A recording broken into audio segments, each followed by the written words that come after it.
Hey, what's up, guys? I like the color. Thank you. If it was working. Yeah. Matt, nice to meet you. Nice to meet you, man. And are you the one I was talking to? Yes. Okay, Matt, nice to meet you. All right, so what's going on with it? So the camera, I don't know if it's either plugged up or when I'm driving, this, you know how it's supposed to shoot out air? Yeah. It's barely. Oh, nothing's coming out? I would have to show you. Like when you start the car, it works fine, like it'll drive, but It's like no power, really? no power.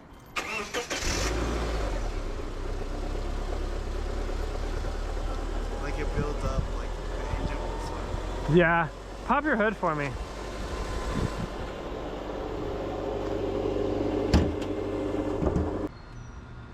I don't even have back seats.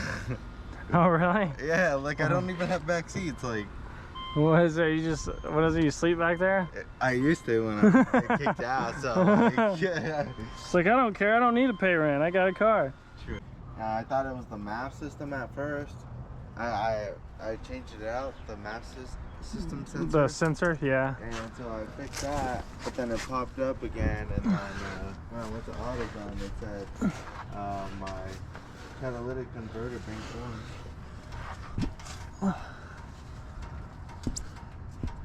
I don't know if it's just plugged up or if I'm gonna have to get a new one. So I can draw. So here's the deal. I'll tell you. So I can draw the exhaust down and away from the engine, kind of have like an opening.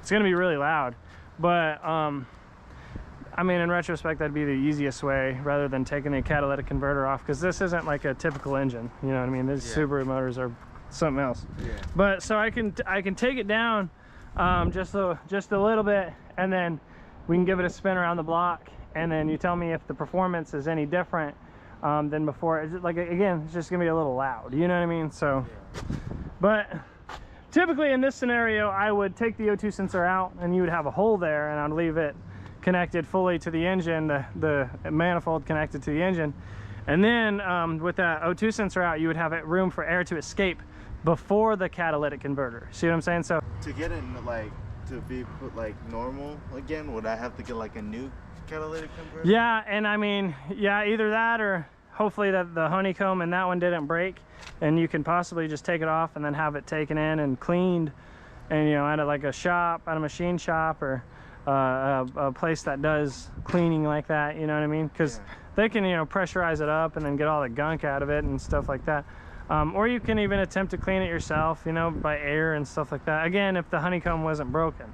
I mean, if the inside of it's broken, then the whole thing will just need to be replaced. So, Okay. yeah, but that, I mean, man, that'd be a pretty penny, realistically, because, I mean, you should see it under there. It's quite something. Okay. All right, we got a little gap there. All right, let me drop it down here. That's all right. Still loud.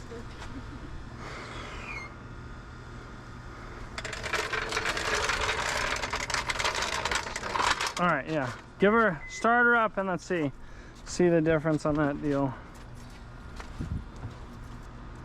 It's gonna be loud. All right, you're gonna have to try to give it a little drive, you know what I mean? Just ignore the sound.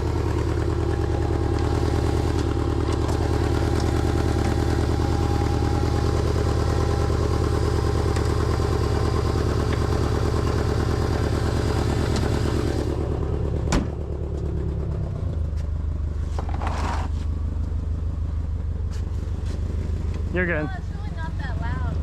No. It just, to some people, you know, they're like, ah. So if it is a clogged catalytic converter, this will eliminate. Just sounds like a Camaro.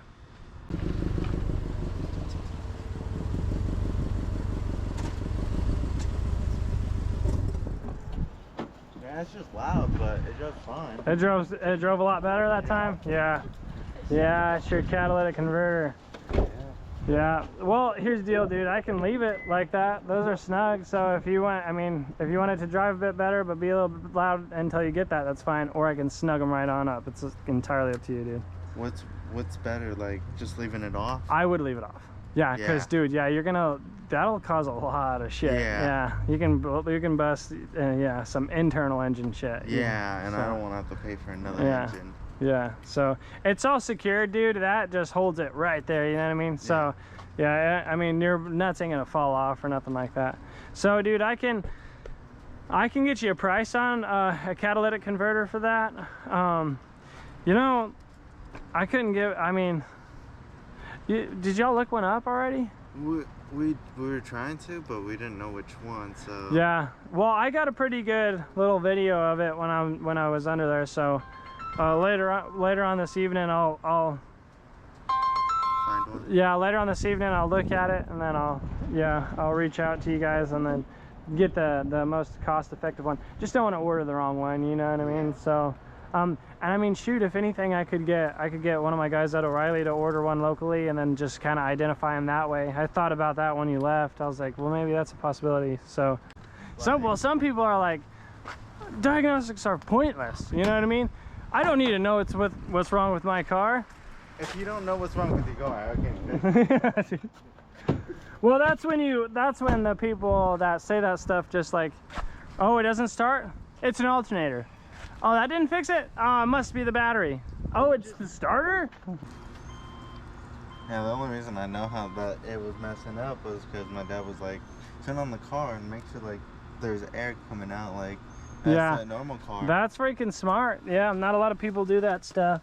So like, and then I checked it and I was like, all right, and no air's coming out. Yeah. I was like, all right. Dude, I got given to me a Chevy Trailblazer from this old guy, and he just said that he was driving and then it just kind of slowly came to a putter and he couldn't drive it no more. And it would barely start. And so when I got it, it started just like this one, but I went to pull it up on ramps and I couldn't get up on the ramps. I was like, holy shit, dude, it has like no power. And dude, I'm not gonna lie to you, I did a lot of stuff to it. Okay, I did a freaking combustion test on it. I did a compression test on it. I tested all the injectors, the fuel delivery. And then one day it was just running. And then I was like walking around. I did something on the right side and I'm walking around to the left. And it was cold outside. It was like snowy. Yeah. So I went to put my hands behind the exhaust to like warm them, and there's nothing. And I was like, son of a bitch. And I've been working on this thing for like 3 months, dude. And it just like was that easy for me to figure out. Yeah. Damn, dude. Yeah, it was wild. But then I figured it out, and then I traded it for a truck, and then I fixed that truck and then traded it for a Mustang, and then the transmission of the Mustang went out 2 days later. Oh, man. So I was like, a freaking, yeah. I still have that Mustang. I just got to put a transmission. I even got a transmission for it. I just haven't. I even got a door for my truck. I haven't even put that on yet. So, yeah. Alrighty. Okay, guys, so here's the deal. Because, you know, I'm not even gonna lie to you. That O2 sensor was in a freaking really, really ridiculous location. Normally the Subarus that I've worked on, you can just pop off that little airbox right there, and they're right there, easy as pie, just right in the open.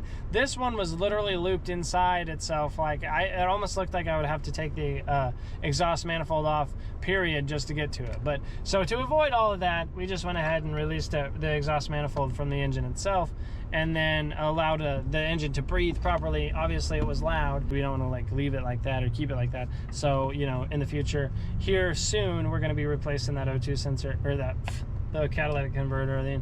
But it's one piece, so